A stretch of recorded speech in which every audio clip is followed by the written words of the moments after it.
Welcome to the Intention Podcast. I'm Byron DeLear. Now, admittedly, this is not the happiest of times to kick off a new podcast, but the times are exactly why I wanted to do this. To document observations, conversations that are happening during what's going on right now, these pivotal months and years. I think about my baby boy Walker, who's only 10 months old. What kind of world will he be growing up in after the coronavirus crisis? We are all witness to history being made.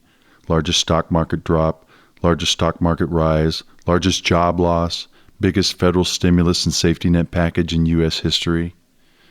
Now, I've invited a colleague of mine to join me in this conversation on my first episode.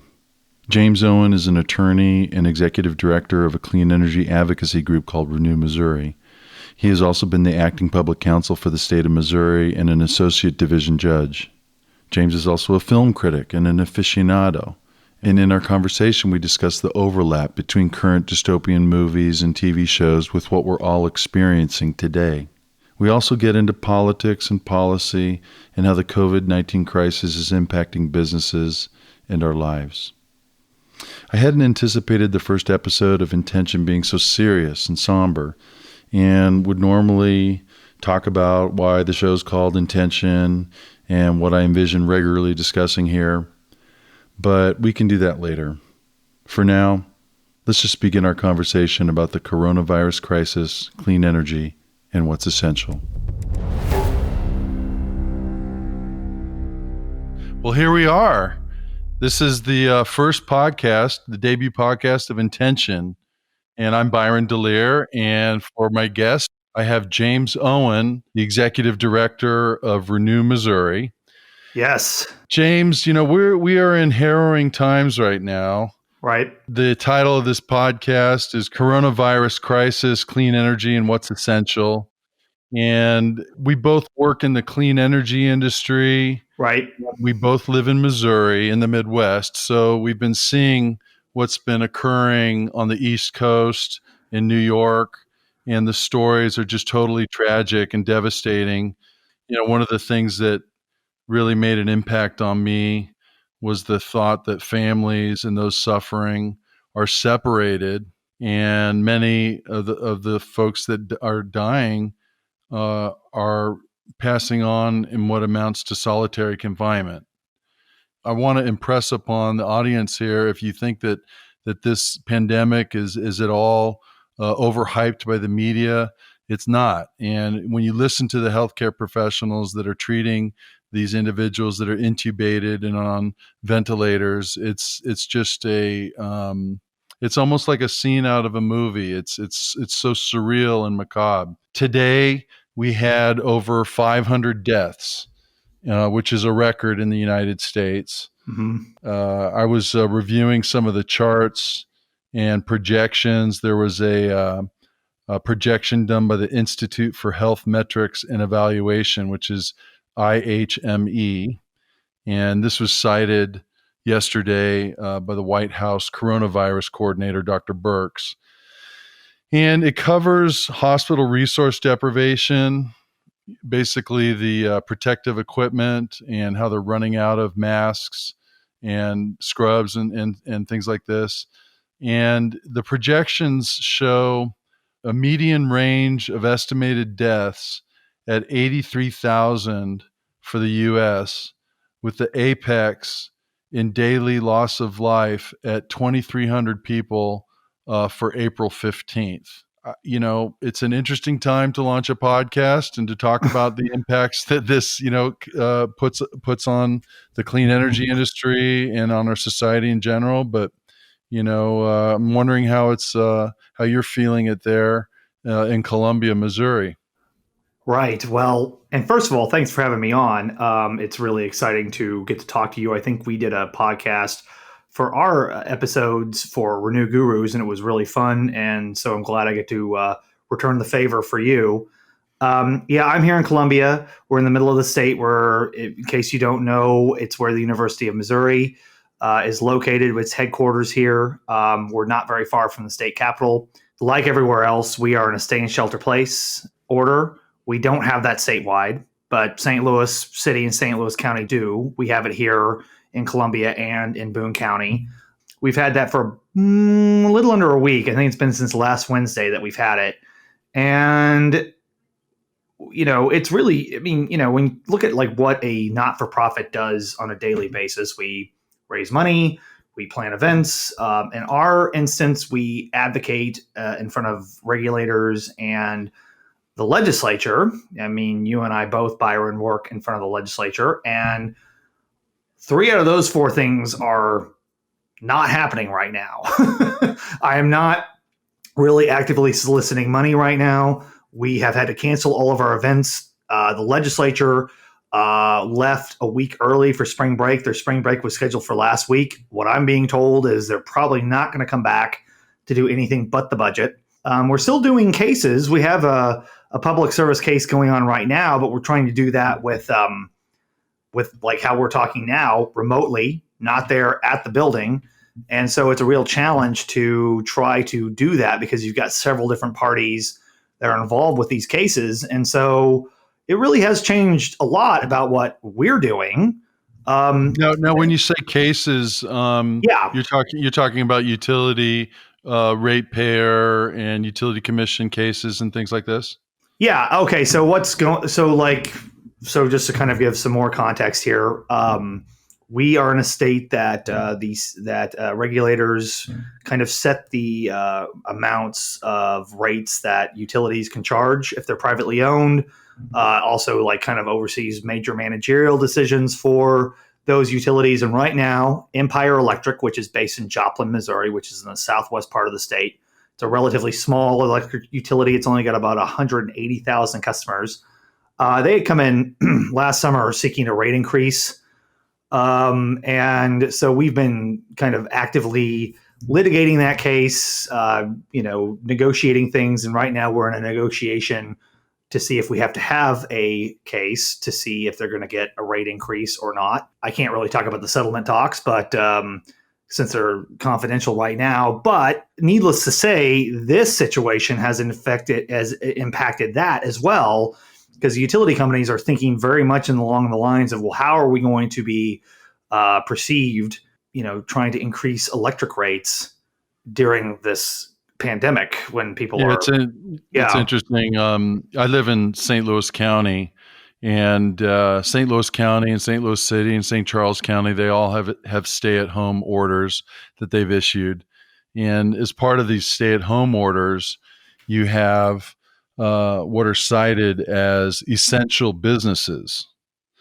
And it's interesting that the legislature is not considered an essential business. But I kind of joke about that. Obviously, there are logistical issues concerning the congregating of the public and being able to conduct public hearings, and how the idea of Zoomifying the legislature just really isn't in the cards. At least in Jefferson City. Yeah. I know that I do some work in the California legislature as well in Sacramento, advancing clean energy policy, and they've shut down as well.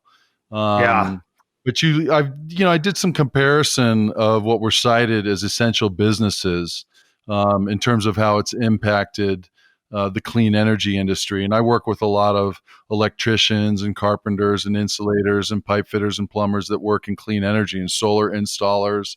It's interesting to compare the different state level or county level orders, executive orders concerning what is cited as an essential business. But workers like plumbers, electricians, exterminators, and other service providers that are necessary to maintain the safety and essential operation of construction sites. Like in California, those have been cited as essential businesses. The entire financial services sector has been cited as an essential business. And that can range from the largest global companies with thousands of employees, billions of dollars in assets, all the way down to community banks and credit unions with a limited number of employees serving individual communities.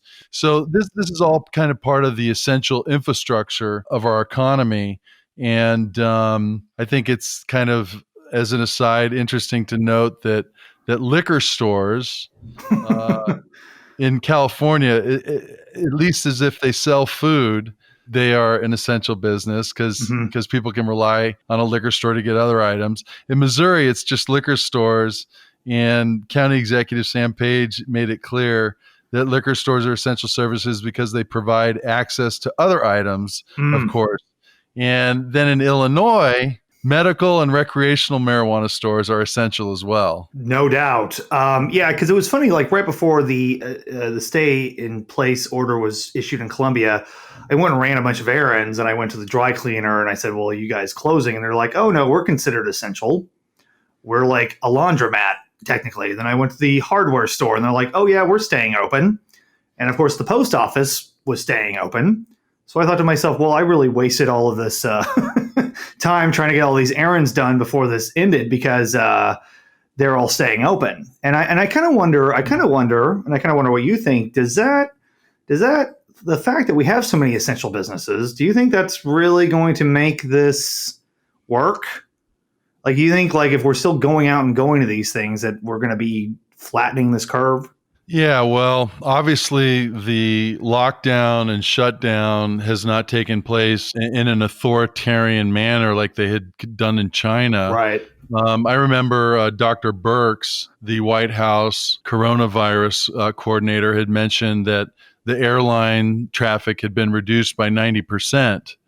And the immediate thing that just popped in my mind was, when you consider the exponential replication of this virus, having 10% airline traffic, kind of to your point, having these businesses still active. And if you're shedding the virus when you're not symptomatic, that means that the exponential increase will still spread. And I think that's why you almost get this sense of resignation from the administration now, from President Trump and from the press conferences that he's been doing, where he's finally just given up the ghost and said, basically, yeah, we're going to have between 100,000 and 200,000 casualties.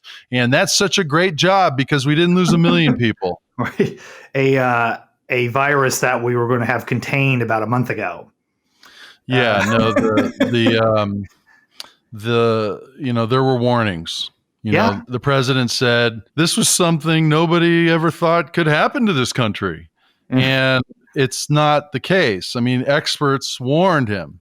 They told the president. The National Security Council pandemic playbook in 2017 had a whole scenario. Then a series of HHS simulations and exercise called Crimson Contagion, which found that the United States was not ready for a respiratory virus. There were intelligence warnings in January and February. And this is the entire time, the president has a very focused attention to public relations, PR, and politics. And when it came down to the reality of something that you couldn't make go away with a bunch of rhetoric, he was ill prepared to face the music. Yeah, I mean, I think even people who are fans of his would be first to admit that part of what he was thinking was, I'm running a re-election on the economy. The economy has been strong. The stock market's been up. Job numbers have been good. This could spook the markets. I think one of the things that was driving his actions was this desire to keep the market stable, as though, well, if I don't bring this up or we don't bring enough attention to this, it might go away on its own and we won't have any kind of panic that will drive the markets down, that will cause this unemployment. And I have to think that must have been part of his thinking as to why they didn't, because it seems to me that a president who has run a lot of his campaign and his policies on closing up our borders, dealing with China, this crisis seemed kind of handmade for his for some of his other policies he's done. We're going to close down China, but he didn't do it. Yeah, I think that the harsh, tragic reality allowed him to gravitate towards the other aspects of his campaign, which was the economic boost. Right. And it wasn't just the president who was talking about this. His advisors, Larry Kudlow, said the virus was contained. Right. But James, I think that yesterday's press conference in the Rose Garden took a turn for the better in terms of the president actually facing the music of this crisis. And now he's maybe a month late, Right. which definitely translates into casualties. But Yeah. at least now, I think that he is accepting the projections and the science that's coming from his science advisors. I would think that it's important, despite the fact that I'm a Democrat, I Right. feel like it's important to support the president's efforts to wrap his arms around this crisis because of what it represents in terms of the damage it's doing to people's lives, the destruction. And to be patriotic right now is to support the turn for the better and the fact that he is beginning to rise to the occasion. Yeah. We can litigate this, down the road if we Right. still have an election in November. Well, I think Congress will let us have an election. But right now, our focus should definitely be on trying to do what we can in our local communities to do something. In fact, my wife, Vicki England, who's running for state treasurer in Missouri, Good plug. she pulled out her sewing machine and started sewing masks. There was a call put out by one of the healthcare networks where they provided a sewing pattern. And so she started sewing masks. We took some pictures of it. We promoted it on social media, and we were able to, gather a bunch of donations of face masks, surgical masks. And so she went about donating those to local medical centers. Oh. And of course, this is of course a national effort. There's many people that are doing this. I heard Governor Pritzker this evening of Illinois mention an effort in Southern Illinois. I think he referred to them as sewing warriors or something like this. Folks that are showing up and trying to make a difference in terms of showing their appreciation and real lifeblood support for the first responders, these medical professionals that are having to work 16-hour, 18-hour days and are just completely in a state of trauma because of the damage and destruction that this virus is creating. Yeah, I think that's great. And I think that the fact that you see people doing that, they're trying to volunteer if they're healthy. I know there was a call to action to help with a homeless shelter here in Columbia for that. You talk about President Trump. Right now, General Motors is producing ventilators. They're making ventilators, which we need. And we have this boat that's going to be going to New York City. It's going to be a hospital, which by the way, I saw pictures of that today. And I don't know if you saw it, but did you see all the people standing around watching the boat? They were not practicing social distancing. Which I thought to myself, well, okay, you're going to end up on that boat if you're just standing there taking pictures and everything else. I mean, look, it's great. It's a great moment. It shows that when we put our minds to it as a country, we can do anything, which I think has been something that has been the case in every crisis that we've had. And I hope that, even though it might be a little delayed, and again, we can make that argument later, but if we're going to do something to stop it now, or to slow it down now, because that's the thing too. I don't know if you can stop this until you have a vaccine. I mean, I'm reading all these things over in China where people are, things are getting a little better. And of course, we don't really know what's going on over there. As you said, it's authoritarian, but they're testing negative and then they're testing positive later. And so I kind of think to myself, we might go through a wave of this and then we think everything's fine, and then it gets worse again. And that's what I'm worried about. They're talking about a wave in the fall, a second wave coming through. And, you've heard the reports that the Great Flu of 1917, I have resistance in calling it the Spanish flu because I think that's been shown to be somewhat of a misnomer. It started in Kansas. Yeah, very good. Kind of like the highway system now. Yeah. So they go together, right? Right. Absolutely. But you talk about how these people were watching the Navy's, hospital ship, and they're just kind of standing next to each other, totally oblivious to what they've been told to do, which is maintain 6 feet distance. And I mean, there are even mega churches that are still holding services as late as last Sunday in Louisiana, Florida, Ohio. A pastor from the River Church in Tampa, Florida said, "We are not a non-essential service. You're probably going to get infected at some other place, not here." That was my phone that just went off. Oh, I don't know if you could hear it. I heard something, but I thought it might have been like something telling you made a good point. This is our first podcast here, so we haven't really grown accustomed to the muting of the phones and other behaviors that media professionals adopt immediately. Right. Yeah. Yeah. I mean, because I know that, say, a couple weeks ago in Springfield, which you have a connection to, and I have a big connection to, there was a big mega church down there that said they had been blessed to continue services. No one really knows who blessed them because they said they thought it was the health department. The health department told them not to do it. And someone at one of these services they had, I mean, keep in mind, 10,000 people go to this church every week. Someone at one of their services had this. And they were traveling with some French missionaries from the Assemblies of God. And they then went to Bass Pro Shop. They then went to Branson. And these people went everywhere, including in one of these big mega churches. So this really speaks to the freedom that we enjoy here in America in contrast to, say, China in terms of the ability for the state to just completely shut down personal movement. Right. I put a comment up on Facebook where I mentioned how the cases of coronavirus in the United States had eclipsed the origin of the coronavirus, which was in Wuhan, China, that the United States had more lead time to prepare, and yet now we are number one in the world. I think maybe the insinuation there was kind of a political push against the administration's inability to take this seriously. Mm-hmm. And a friend of mine, actually a basketball coach friend of mine, Mr. T, we used to call him, he put up a comment and he described how the freedom of thought, speech, and action that are at the heart of the American concept and what the American Revolution was about, that this has created an environment where there are many independent-minded folks, and you have the freedom to explore alternative thought. And we've often heard about how all 50 states are kind of like microcosms of democracy that act as a laboratory so that good ideas can float to the top and mix and mash together.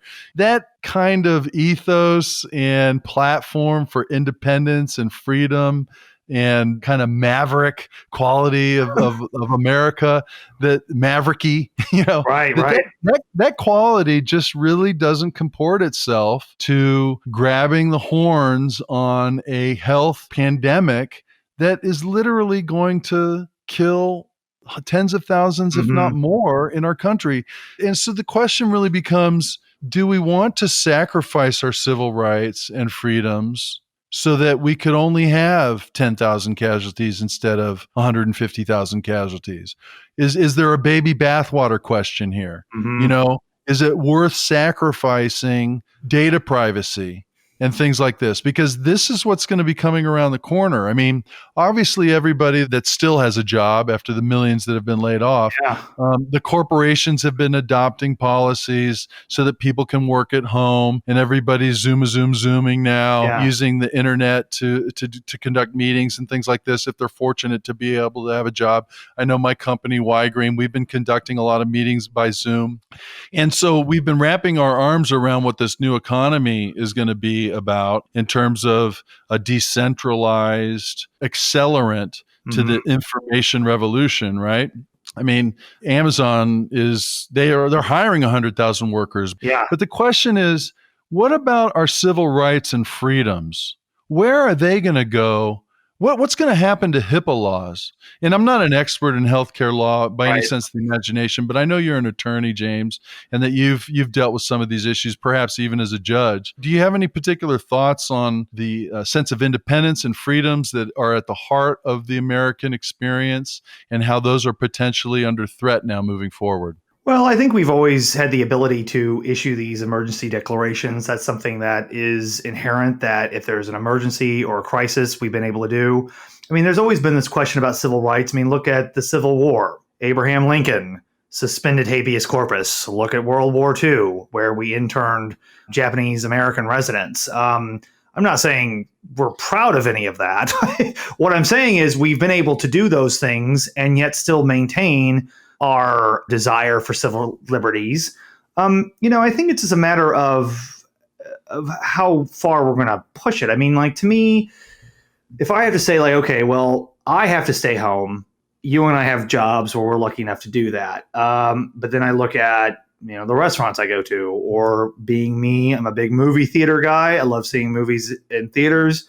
All those are closed. AMC, which is a huge theater chain based out of Kansas City, they furloughed all of their employees, including their CEO, last Friday, right? So there is that question like, well, is this going to solve it? But I guess, my thought is, well, okay, so we could minimize what we're doing right now, but what kind of economic disruption would that have later on? Would we be prolonging this or just kicking this down the road if we didn't do this now? And if the government didn't use its extraordinary powers to do this? I mean, keep in mind, this is a government that can tax us. This is a government that can mobilize a military.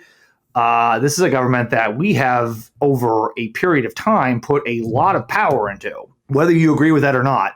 But you look at, since the 1930s, we're talking about 90 years now, that the federal government has really grown. And you can make an argument that it had started to grow in the 1860s when Lincoln tried to make the North kind of oversee the South. And that became like an issue of civil rights and everything else. But I think, ultimately we do have to reckon with the fact that we have created a very large government. And like, for example, okay, you could say there's a concern about civil liberties and civil rights, but I know a lot of people are concerned about the fact we just did a bill that's going to give out $2 trillion, and I'm not even sure who that's going to. I mean, so that's like, some people say like, well, if government's that omnipotent and that all-encompassing, well, is that a bigger problem than just dealing with civil rights in these emergency situations? Yeah, you raise an interesting point because, I've studied the encroaching imperial presidency, quote unquote, right, and how the expansion of executive power over the decades has been a real trend that is not unlike the dollar value of the stock market over the last 50 years. It's just increasingly going up. And it's interesting because think about it. In this moment, when the federal government could really exert a complete sense of autocratic control. And you hear Trump being constantly accused of having autocratic impulses. Mm-hmm. And yet he has backpedaled and dithered and tried to advance federalism every turn in the context of this crisis. Yeah. And that kind of, that's interesting. That's kind of throwing me out of whack right now because it shows that, the conspiracy for him never to leave office and these kind of things, perhaps he's not really trying to turn into, trying to follow in the footsteps of strongman dictators, family monarchies and such. And maybe that's not at the front of his thinking, because certainly if that was at the front of his thinking, you would see a completely different reaction to this crisis. I mean, I'm just positing something that's counterintuitive for me as a Democrat because, you have to face the truth here. I mean, he has not exerted a ton of executive orders. He was extremely hesitant to invoke the Production Act, the Emergency Production Act. Yeah, I mean, I think he's got too short of an attention span to do that. I think that probably people like, I don't know, I'll give an example. Let's say our own Senator Josh Hawley is probably watching all of this, and he's very smart. I think he's very strategic. I think he could be the kind of guy who would see the kind of limits that you can push and maybe do this later. I don't think it's going to be Trump, because he could. You're right. I mean, he could be doing all of that. And instead, he's like, well, this will go away by April, or it could be August. I mean, like every day it changes what his message is. Yeah, it's completely scatterbrained and confused, and there's no unified coordination happening at the national level, at least as late as a couple days ago. Maybe things are starting to change now, right, in the administration. Maybe there's some light. I mean, I heard Morning Joe this morning, and, they took a different tack. They were talking about how they were appreciative of some of the actions that the president has taken in terms of facing the reality and facing the science and the metrics that are being generated by his experts. And you consider how this entire shift that's happened in our country, our decentralized, constitutional republic, representative democracy with all these little independent fiefdoms and governors and states and counties, et cetera. This entire shift where the lion's share of the economy has virtually ceased to operate. Right. And that's a real remarkable feat in of itself. And all sorts of records have been eclipsed. The record stock market loss, and then the next day, the record stock market recovery, Mhm. and then the largest stimulus bill ever passed in the history of the United Yeah, States. That was passed. the largest amount of unemployment. So, I mean, the train is starting to, be a little top heavy and it's kind of buckling about on the tracks. And I think it's just important that we keep this thing on the tracks Mhm. because it seems like the emergence of this crisis it clarifies distinctions in groups. And you have religious people I'm kind of reminded of that scene in Contact by Carl Sagan, Mhm. starring Jodie Foster, when Yeah. it finally became world news that we had received a message from the aliens, and now we were building a machine for the aliens. And so all these religious groups came out, and New Age groups, and skinheads and bikers, and all these different groups. It was like a big Rorschach test. They Mhm. wanted to paint the crisis in their own image. And I think maybe that's a psychological tendency Yeah. for people that feel vulnerable and threatened. And certainly that is at the base of how conspiracy theory is generated, right?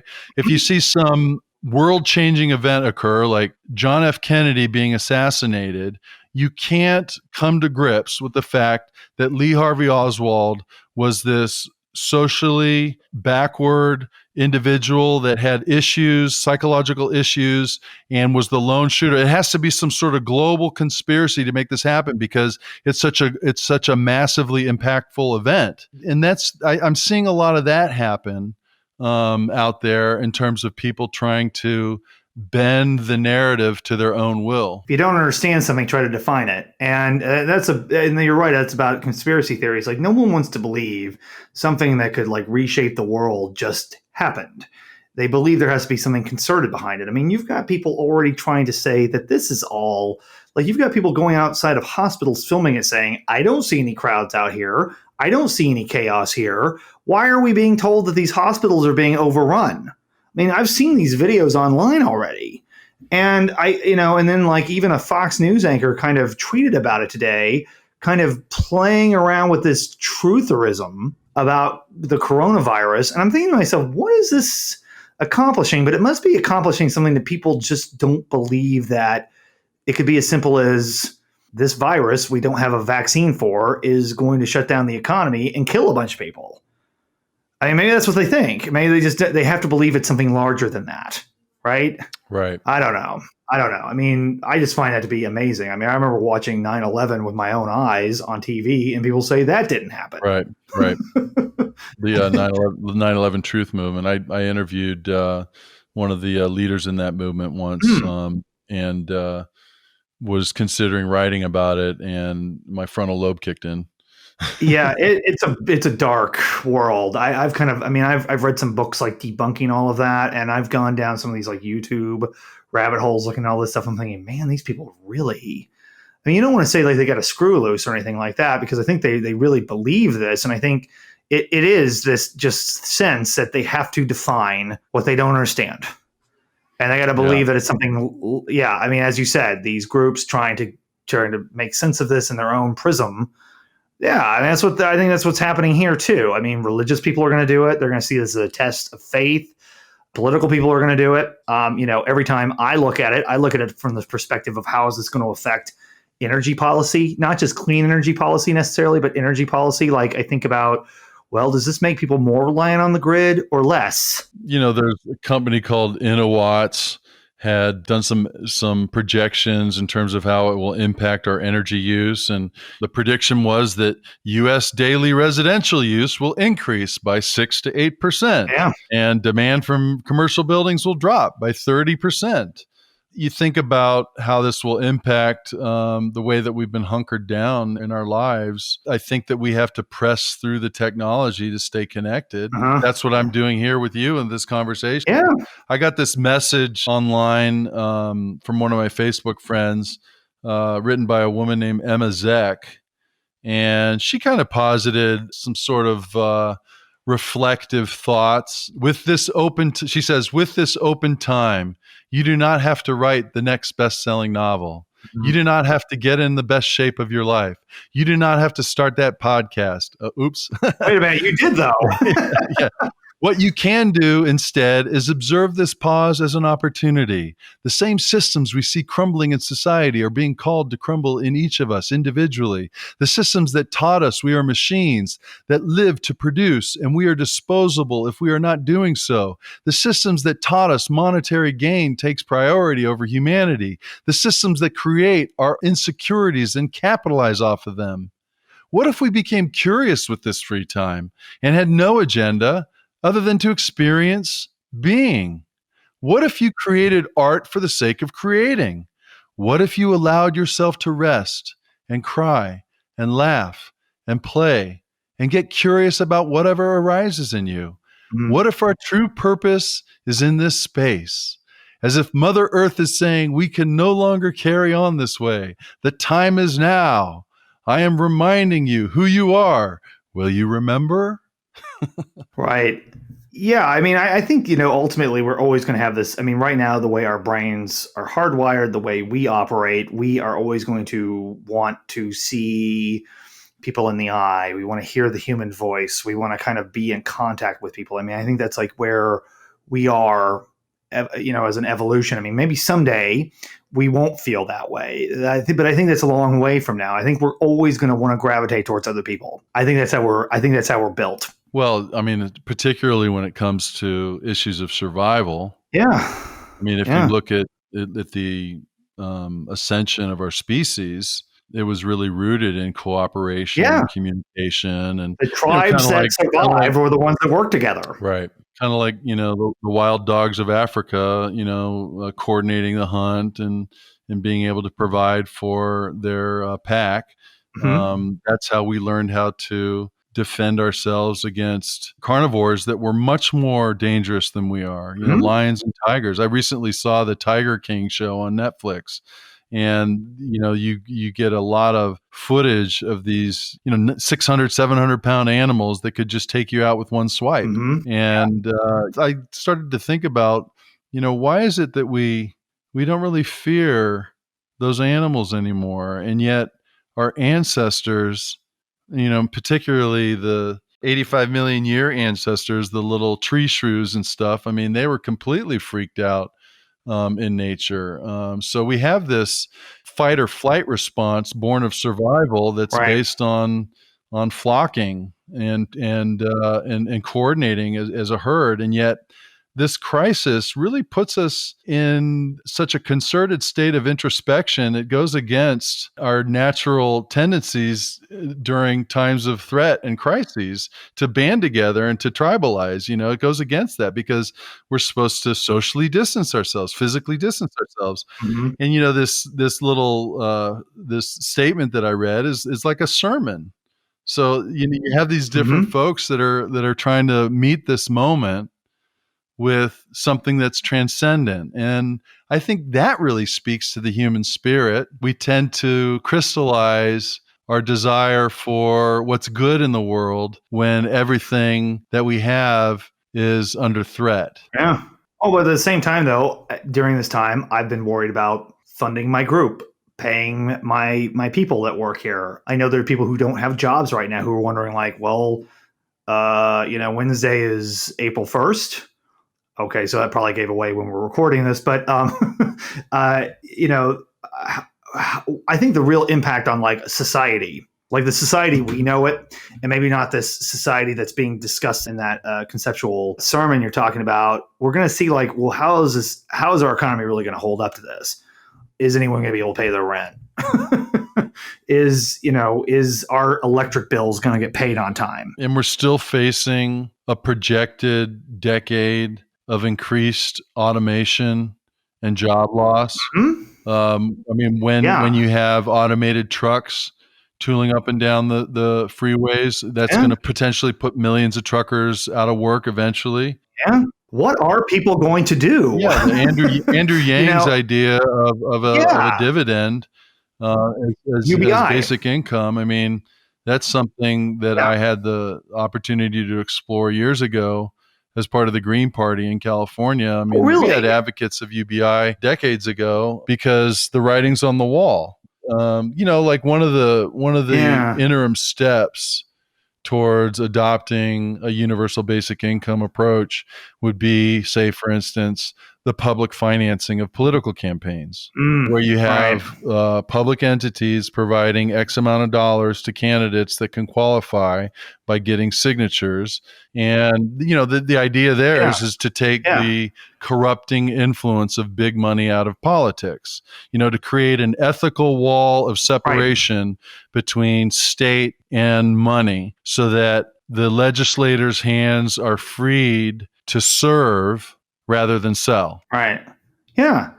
That's interesting. Because this is a relatively new concept to me. I've kind of been following some economists who have brought up the idea for the past couple of years. But, when you really think about it, right now you're seeing that in rural areas. I'm from a rural part of the state, and we don't have farms anymore because farms have all become larger. We have CAFOs now. We have them centralized. You don't have family farms anymore. And what are you seeing done in rural areas? You see increased drug use. You see increase in dependency on welfare.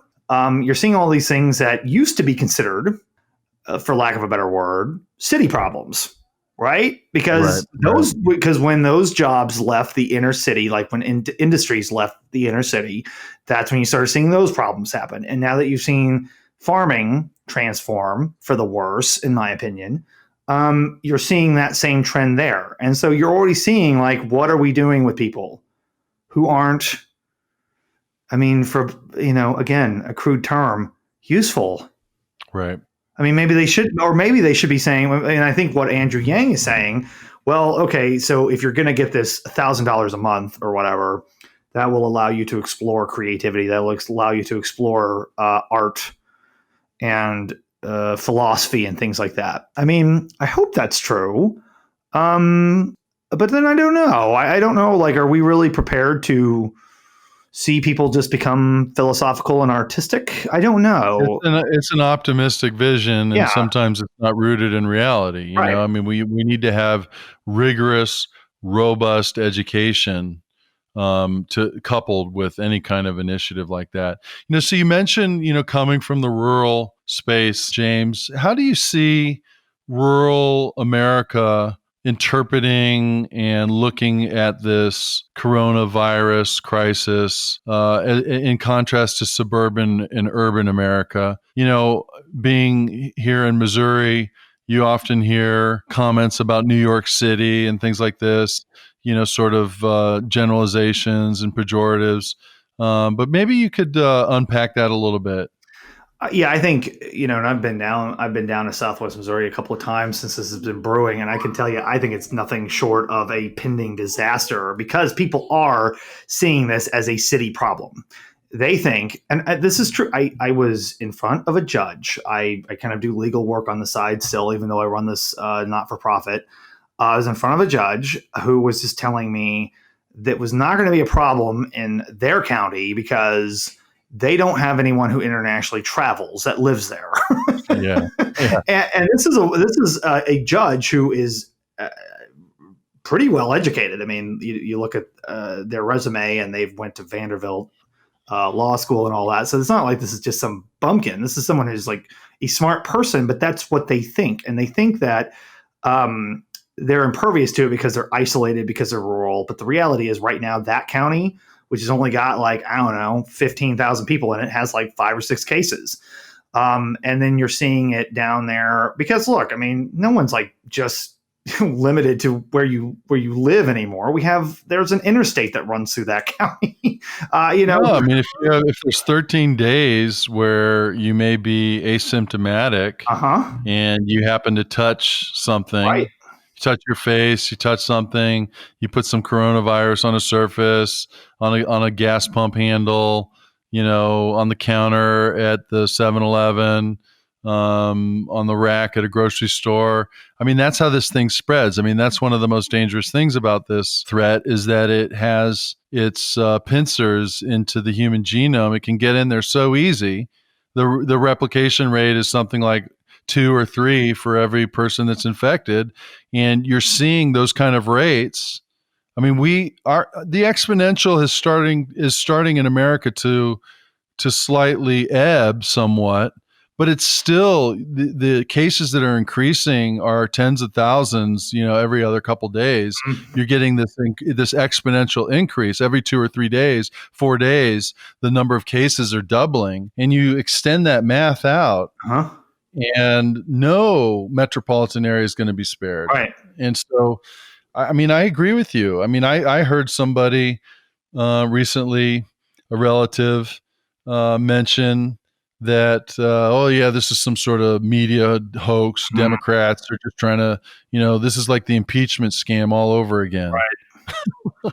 And I just think that it's, But they've heard that from somewhere, though. They've heard that. Yeah. So we have a bifurcated media system which profits off of stimulating neurons in folks' brains to profit off of stimulating rage. Yeah. And so you have the left and the right. They have these machines that are able to output content that is like waving your hand over an anthill. Mm-hmm. Yeah, because all the ants start to move all crazy, right? They all start to get out. You wave your hand over all the ants start. So you have this media system that's just waving its hand constantly over the American populace with two narratives that clash at the middle. And I'm afraid that is not sustainable because it's essentially cannibalism. Mm-hmm. Mm-hmm. Because you have whole professional classes of content creators and industries, Fox News versus CNN versus MSN, whatever. Yeah. You have whole classes of content creators that are not necessarily looking at what's best for humanity or for America, but rather what will get the most clicks, what will actually promote consumer vulnerability, so that they can then take advantage of that vulnerability. And then the population is led around by a nose ring like the Russian troll farm did in the 2016 election. Yeah. And I mean, and ultimately they're trying to sell ad space. I mean, it used to be that the media was the news department for ABC, CBS, NBC was a loss leader. They didn't make money off of it. I think when Ted Turner was able to monetize it with CNN on cable, you started seeing the ability to we can make money off of this. And how do you get people to sit in front of a TV and watch your ads? Is you scare them. And that's what we're doing to people. I mean, people are petrified. I mean, and that's on the left and the right. As you said, we have these different groups that are, panicking their own audience. And yeah, it's like to sell cereal. Right, toothpaste. Yeah. And I just find that it was probably better when we didn't rely on the news to make money for somebody. And until we figure out that, I mean, I know there's this trend now we should say we should make newspapers not for profit. Okay, that's great. I hope you can find the money for it. Because right now, that's the only way you get money is by advertisements. So I don't know. So, you look at the history of right-wing talk radio, how Rush Limbaugh revolutionized right-wing talk radio because AM radio had withered on the vine, because FM radio sounded better and was in stereo. And so all the little AM radio stations across the United States were languishing. And then Rush Limbaugh comes up with this show out of Sacramento and gives it for free to all these different AM stations. Then all these people start to tune into his rhetoric and his ranting and his energizing and his, anger speech. And then to counter that, progressives and Democrats tried to start Air America Radio. Remember that? And it didn't go anywhere. Yeah, I mean, at the time I was running for Congress. I did a bunch of interviews on Air America Radio and had a great time with it. And Sheldon Drobny, a friend of mine up in Chicago, he was one of the people that were involved in helping that get started. Yeah. And that didn't work. It didn't take. It's and so how do you take that model, like what we saw in political talk radio, where the Rage Machine still survives and is monetized, and yet the idea of promoting healthy concepts and education and balanced perspectives and things like this, just doesn't have quite the same legs. And so you look at what Hollywood is generating, and I was walking through Costco the other day and doing shopping, practicing my physical distancing. And it's funny. I walked into the door and I asked the greeter. I said, "Is sanitizer available?" And she said, "Oh, no." And she had a face mask on and everything. And I said, "Oh," and I walked away 2 steps and I went, "No. I meant for people that are visiting Costco, not for purchase." Yeah. And she brought out this tub and gave me a couple squirts.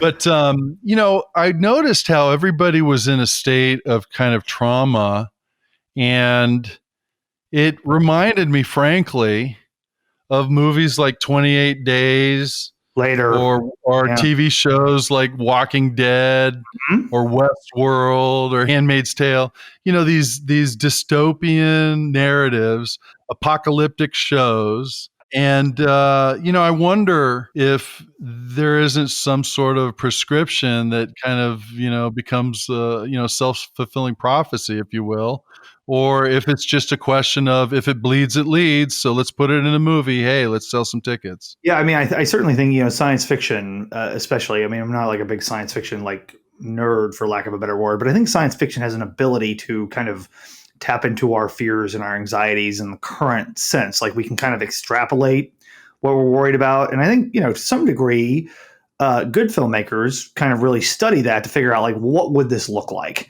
How would this be perceived? I mean, like I think you look at a movie like Contagion that was directed by Steven Soderbergh that's been like a big hit on iTunes the past couple of months. They really did a lot of work to figure out like what would a pandemic look like in the United States. And it's Dustin Hoffman, right? No, that's Outbreak. That's Dustin Hoffman. No, Contagion's the one with like Gwyneth Paltrow and Matt Damon and Jude Law. And Jude Law's got, I think, one of the most probably revelatory characters from 2011. He plays a blogger, if you remember what those were. That was revealed. He was getting on there and talking about everything, about society and everything else. And then he started talking about like this kind of miracle drug that he had injected himself in. And it turns out he was being paid by pharmaceutical companies. And then he was kind of revealed as a big fraud. And to me, like that is one of the most, kind of useful, one of the more useful aspects of that science fiction. I think you can call that movie a science fiction film to a certain degree, because it was showing us like there are going to be people who are going to try to take advantage of this, and try to, monetize this. And those are the people that you should be really worried about.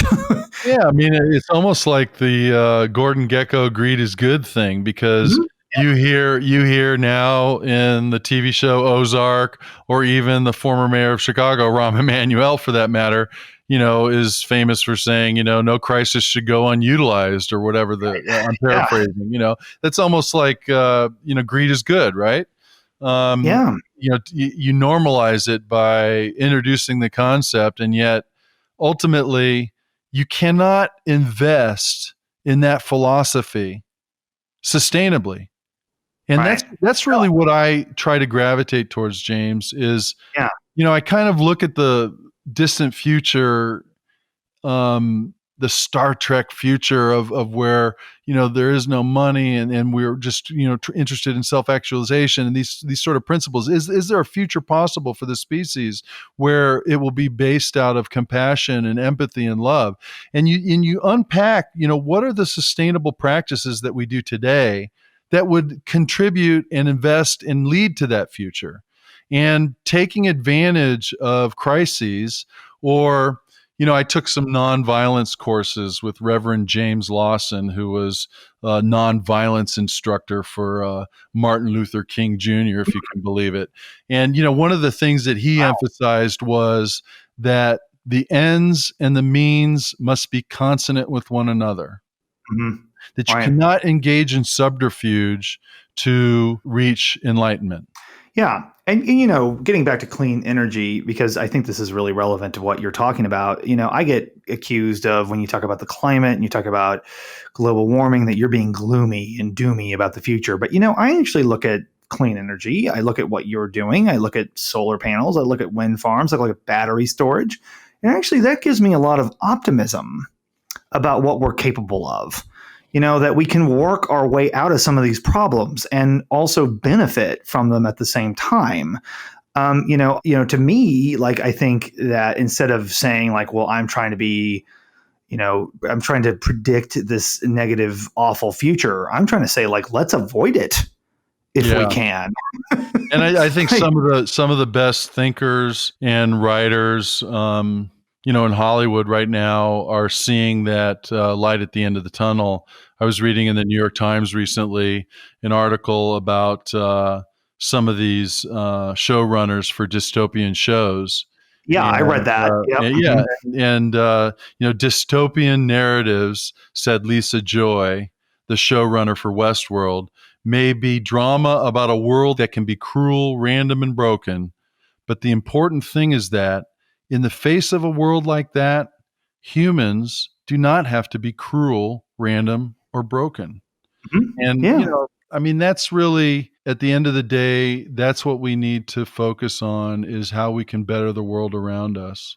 And I know that that's what you are trying to do in your advocacy for clean energy. I mean, the yeoman's work, the real frontline work that you're doing, James, in a state that oftentimes doesn't have the most progressive, forward-thinking outlook towards clean energy, but you're able to frame the argument in a way that meets the audience on their own terms.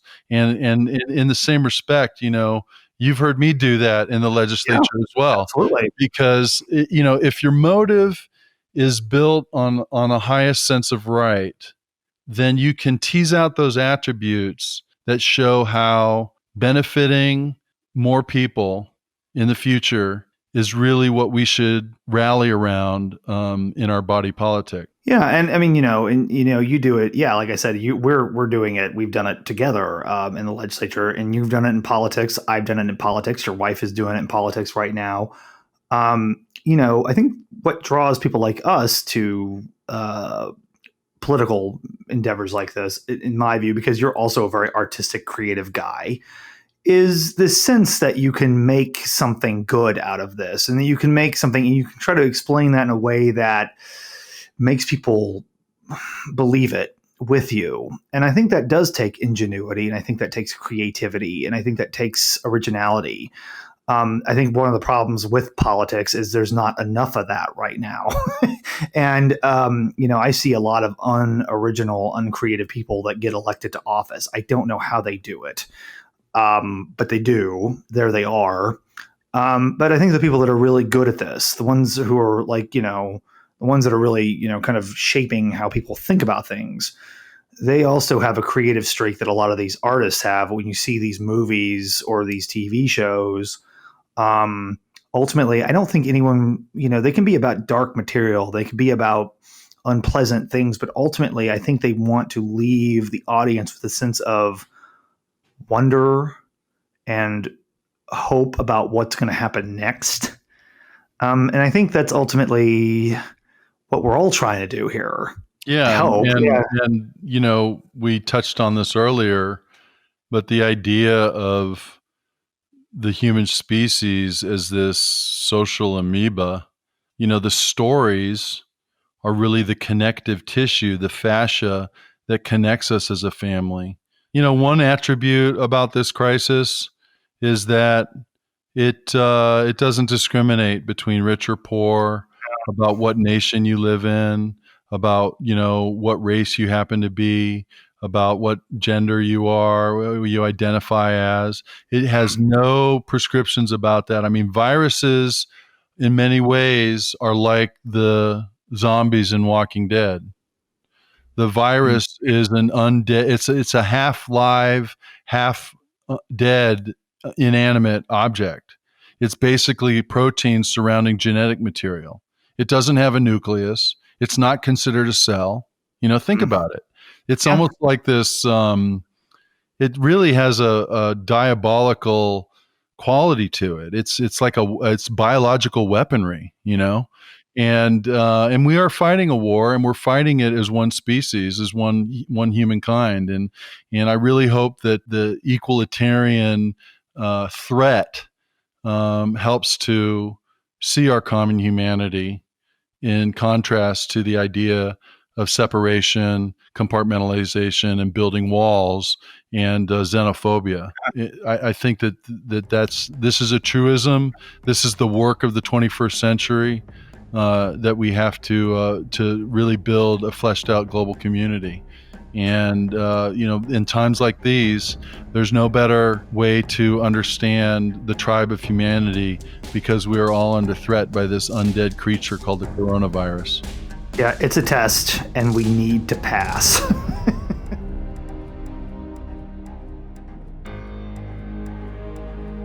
Thank you for listening to Intention. This podcast can be found where podcasts reside. Please subscribe, and we'll be talking again soon.